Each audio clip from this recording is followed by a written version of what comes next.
आइए हम लोग अम्ल क्षारक व लवण चैप्टर में इसका पार्ट 4 को पढ़ते हैं, जिसमें अम्ल व क्षारकों की परस्पर अभिक्रिया होने के पश्चात क्या होती है, इसके विषय में हम लोग जानेंगे। तो ध्यान दीजिएगा कि अम्ल व क्षारक आपस में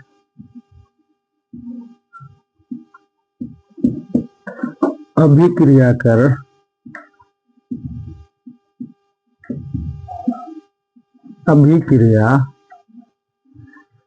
कर एक दूसरे के गुणों को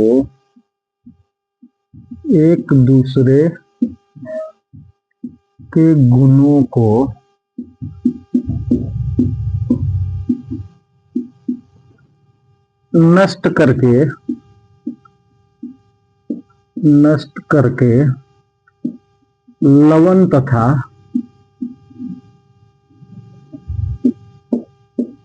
जल का निर्माण करता है, करते हैं। कहने का मतलब कि अम्ल और क्षारक जब परस्पर अभिक्रिया करते हैं एक दूसरे के साथ, तो उस कंडीशन में अम्ल क्षारक के गुण को नष्ट कर देता है और क्षारक अम्ल के गुण को नष्ट कर देता है, और उससे क्या बनता है, साल्ट एंड वाटर।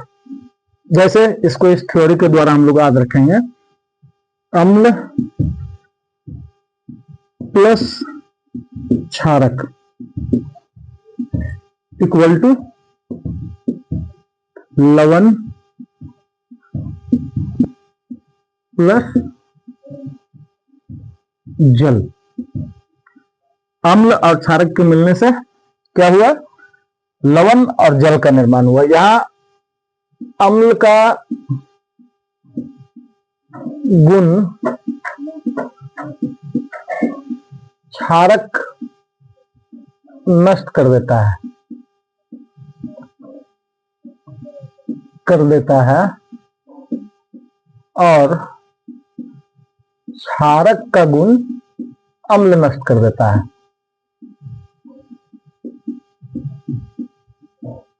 अम्ल नष्ट कर देता है और क्या बनाता है, लवण और जल। इसमें से याद हम लोगों को यही रखना है, इसका थ्योरी एनसीईआरटी के according HX plus MOH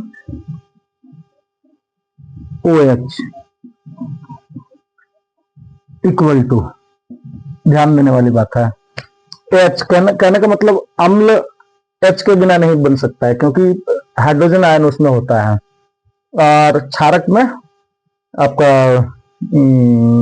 hydroxide ion. हम लोग किसी में भी देखते हैं, जैसे HCl लिखते हैं, हाइड्रोक्लोरिक एसिड, H कहाँ पे होता है, फर्स्ट में, H यहाँ पे फर्स्ट में, इसको हम मानेंगे X, Cl को क्या मानेंगे, X। हम लिखते हैं NaOH, इसको, यह है OH और इसको मानेंगे हम M। ध्यान देने वाली बात है, फिर से ध्यान रखिएगा कि H इसको मानेंगे, X यहाँ पे Cl हो गया, उसके बाद ये OH है, M यहाँ पे Na हो गया। तो उस कंडीशन में क्या होता है, ये देखिए, इसको ध्यान रखना है,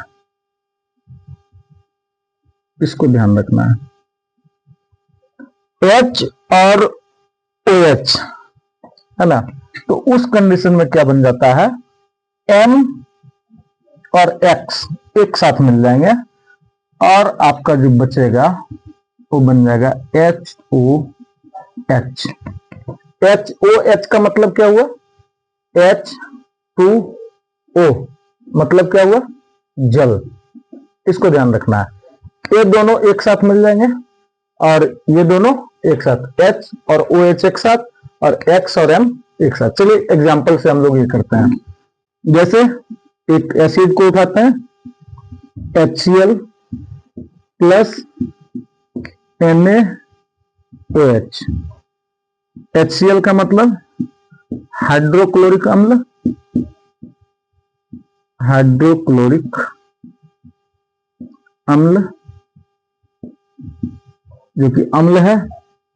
और ये सोडियम हाइड्रोक्साइड, कोई भी हाइड्रोक्साइड जो होता है वो क्षारक होता है, सोडियम हाइड्रोक्साइड। तो उस कंडीशन में यहां पे देखना है, ध्यान से देखना है। ये H है, इसको हम मानेंगे X, ये क्या है, X है।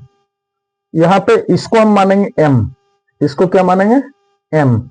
तो कौन कौन मिल रहा है, X और M मिल रहा है, यानी कि Na और Cl मिल रहा है। तब यहां पे क्या बन जा रहा है, NaCl। इसका मतलब क्या हुआ, सोडियम क्लोराइड, सोडियम क्लोराइड जो कि क्या है, लवण, खाने वाला नमक जो होता है वो सोडियम क्लोराइड होता है। और क्या बना, HOH, यानी कि H2O। अर्थात क्या कर रहा है, HCl जो था NaOH के गुण को समाप्त कर दे रहा है, और NaOH जो है वो HCl के गुण को समाप्त कर दे रहा है। और किसका निर्माण कर रहा है, लवण और जल का। इस अभिक्रिया को हम जो कहते हैं वो उदासीनीकरण अभिक्रिया कहते हैं। कौन सी अभिक्रिया, उदासीनीकरण। और एग्जांपल लेते हैं, H2SO4, ध्यान रखना है, H2SO4। और उसी को लेते हैं NaOH, NaOH। ये क्या है, सल्फ्यूरिक अम्ल है। यहाँ पे H इसको मानते हैं, AH, और ये जो है वो X है, ये M है और ये OH है।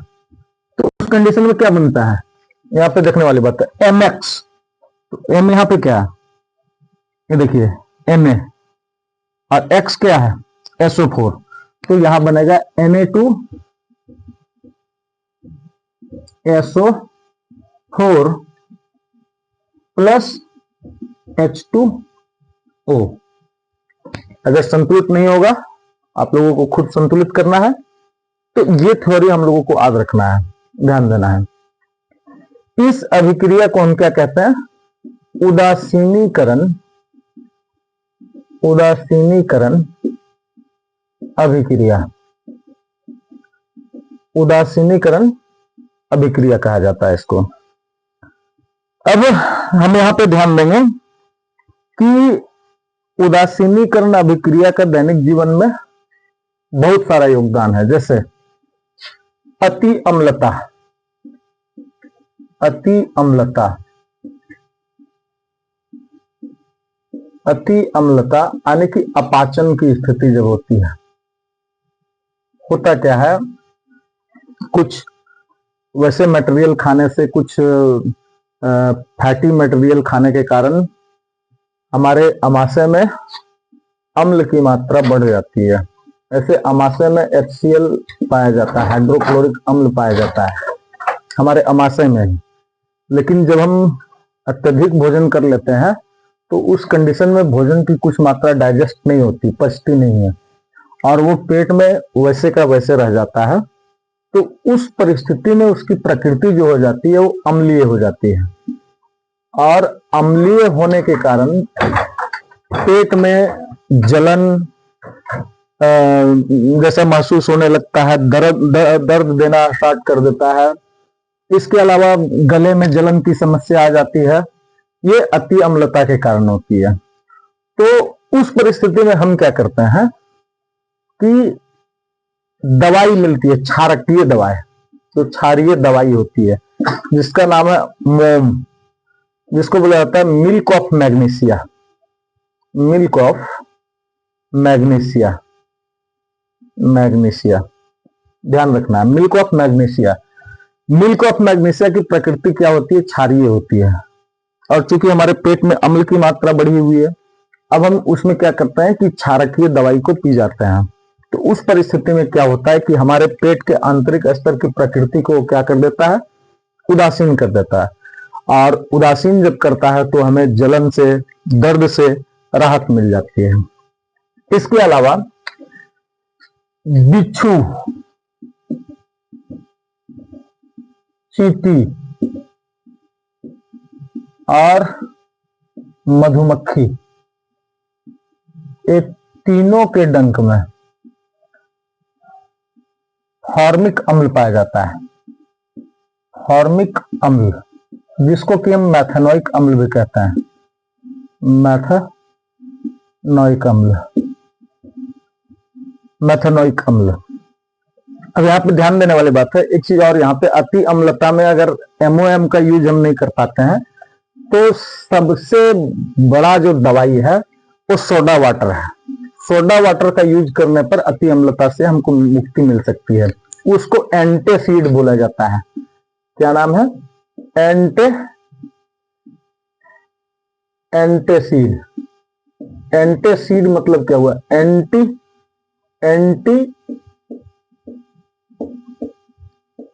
जोड़ एसिड, एंटी जोड़ एसिड। एंटी मतलब क्या हुआ? दुश्मन, अम्ल का दुश्मन। क्या है? सबसे ज्यादा जनरल जो हम लोग यूज करते हैं वो सोडा वाटर है। सोडा वाटर को लेंगे तो हमें अति अम्लता से मुक्ति मिल जाती है। चलिए अब आगे चलते हैं कि बिच्छू, चींटी और मधुमक्खी के डंक में कौन सा अम्ल पाया जाता है? फॉर्मिक अम्ल। अगर बिच्छू डंक मार देता है या चींटी डंक मार देता है या मधुमक्खी डंक मार देती है तो हमारे वेन के अंदर, हमारे नस के अंदर क्या चला जाता है? फॉर्मिक अम्ल। और फॉर्मिक अम्ल जब अंदर चला जाता है, ब्लड में मिल जाता है, तो उस परिस्थिति में बहुत अत्यधिक जलन होना स्वाभाविक है। तो उस परिस्थिति में हमें क्या करना चाहिए? अंधविश्वास में ना जा करके हमें सोडा वाटर का यूज करना चाहिए। सोडा वाटर, जहां पे बिच्छू, मधुमक्खी या चींटी काटता है वहां पे पानी में या गर्म पानी ले लें, उसमें सोडा घोल करके और उस जगह पे हम लोग लगाएंगे, या कहीं पे अगर काट दिया है, कहीं पे डंक उसका लगा हुआ है, डंक को निकालने के पश्चात अगर उस भाग को हम उस पानी में डुबाते रहे तो उस परिस्थिति में धीरे धीरे करके उसका जलन खत्म हो जाता है। तो ये सभी उदासीनीकरण का हमारे दैनिक जीवन में बहुत अधिक महत्वपूर्ण योगदान है। अगर उदासीनीकरण की प्रक्रिया नहीं होगी तो उस कंडीशन में बहुत सारे ऐसे वर्क हैं जो कि हम नहीं कर पाएंगे।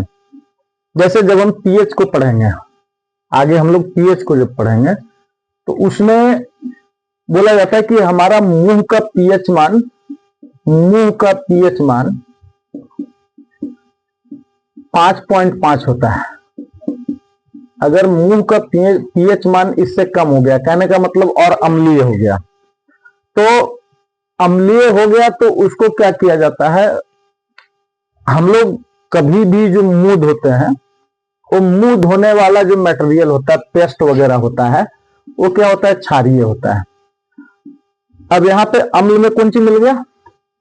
क्षार मिल गया। तो उस परिस्थिति में क्या हो गया?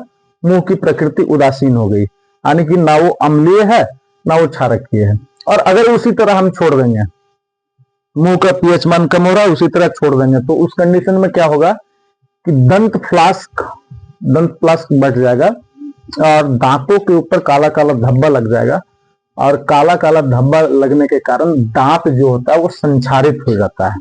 तो इससे बचने के लिए एकमात्र उपाय हमारे पास क्या है कि हम क्षारीय चीजों का ज्यादा से ज्यादा यूज करें। जैसे ज्यादा अम्ल किससे बनता है हमारे मुंह में? मीठा खाने से। चॉकलेट वगैरह जो होता है उसको खाने से अम्ल की मात्रा ज्यादा बनती है दांतों में। ठीक से अगर चॉकलेट वगैरह खाने के बाद ठीक से दांतों की सफाई ना करें तो चॉकलेट के कण जो होते हैं वो दांतों में सटे हुए रह जाते हैं। मीठा चीज खाते हैं उसके कण भी दांतों में सटे हुए रह जाते हैं, और धीरे धीरे जर्म जो है उस पर कार्य करते हैं और मुंह की प्रकृति को अम्लीय बना देते हैं। तो अगर हम क्षारीय चीजों से उसको नहीं धोते हैं तो उस कंडीशन में हमारा दांत जो है उसका क्षरण हो सकता है, दंत क्षय हो सकता है। तो यहाँ पे भी वही सेम चीज हुआ कि फॉर्मिक अम्ल हमारे ब्लड में मिला। अब हम क्या किए कि सोडा वाटर की प्रकृति क्या होती है? क्षारीय। अब यहाँ पे कौन चीज हुआ कि जहां पे काटा है वहां से अम्ल गया है।